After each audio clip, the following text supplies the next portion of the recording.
Good morning, everyone. Thanks for tuning back to the channel. Today we're going to do a little hack on making some hunting blind windows out of these parts here that you can see. We have polycarbonate sheeting. I have some basically weather stripping, some clasps to close them, latches to hold them shut, and hinges to swing them open. And going to build these for my buddy Peter.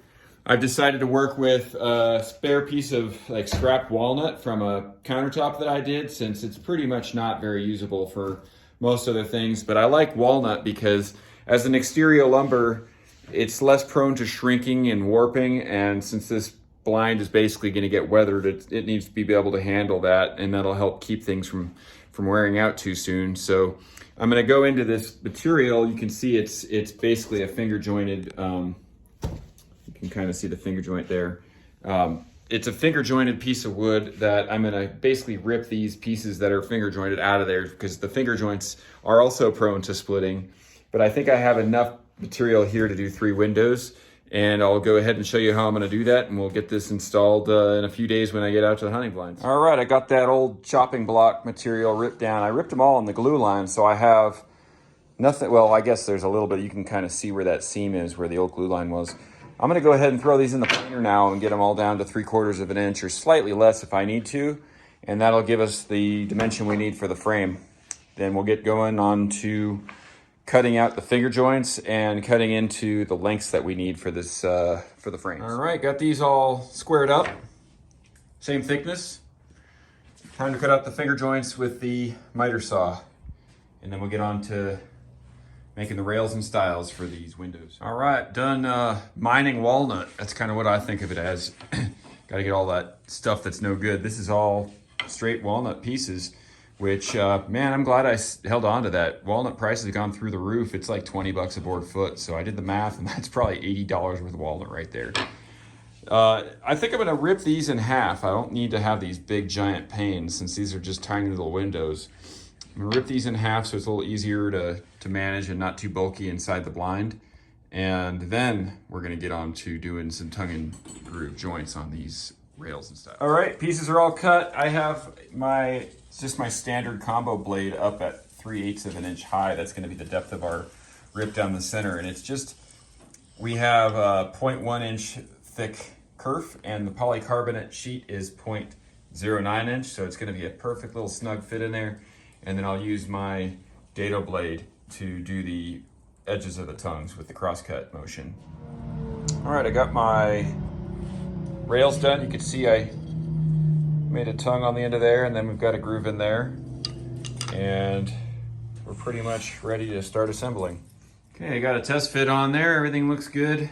I'm gonna go ahead and put some stain or oil-based sealer on here before I install the window pane, just to make it a little bit cleaner, so I'm not having to wipe that up, and then I can install these without the plastic on it, and then we'll get the hardware going.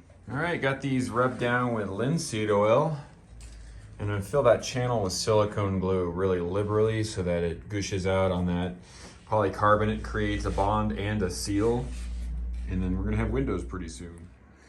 Okay, so we have our deer blind windows all set up with the silicone. Basically, that's all. It's holding them together. I will put some more sealant on these corners and the inside just to kind of weatherproof them a little bit more. But for now, we're going to get the hardware on. And this is a hole punch tool. It's spring loaded.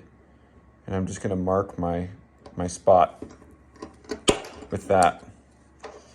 Before I get too far ahead of myself, I'm going to pilot that and put 1 screw in. And that'll make sure that when I punch the next side, that it's in the right spot. And I'll do that on all 3 of them, then we'll work on the hinges. To finalize this last piece, I screwed this other part of the clasp to another piece of wood that's the same thickness. That way, the clasp, and this will get screwed to the blind on the inside. Okay, I did a hole punch for the hinges on both sides, and I'll get those drilled and tapped and screwed in. And then those will get screwed to the inside of the blind as well. All right, so I realized I couldn't screw these hinges directly to the blind because then the window would only go up 90 degrees. So I screwed them to another piece of walnut And that allows the window to fold all the way up like that. And then it can be pinned against the blind interior so it's not in the way of shooting. Like so. I'm gonna do that to the other two now. And the last part here, the latch to hold it up. And then I'm gonna seal those and we'll see you after they're installed.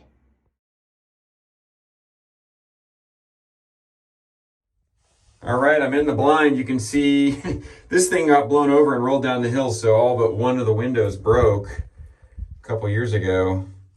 And so pulling off the old hardware, and then we'll be getting the new windows in. Stay tuned. Okay, we got our test fit. Looks pretty good.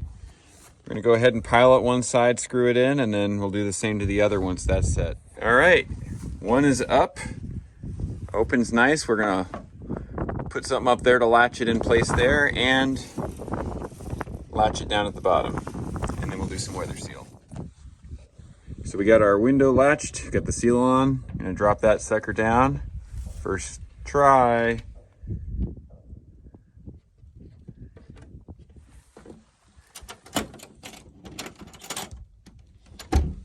Oh. Gotta put a lock in there. Yeah. Because the seal is pushing it back, which is great. That's a tight seal then. Looks good. Sweet. 2 more to go.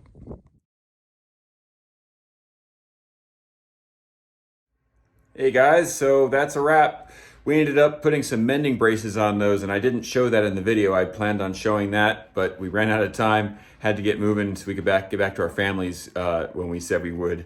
So I hope you guys liked that, and if I were to do this again, I would change one thing. I wouldn't go and buy the thin polycarbonate sheeting from the local hardware store. I would special order probably 1/4 inch polycarbonate sheeting, and then I wouldn't have had to make those frames, and that would have saved a lot of time.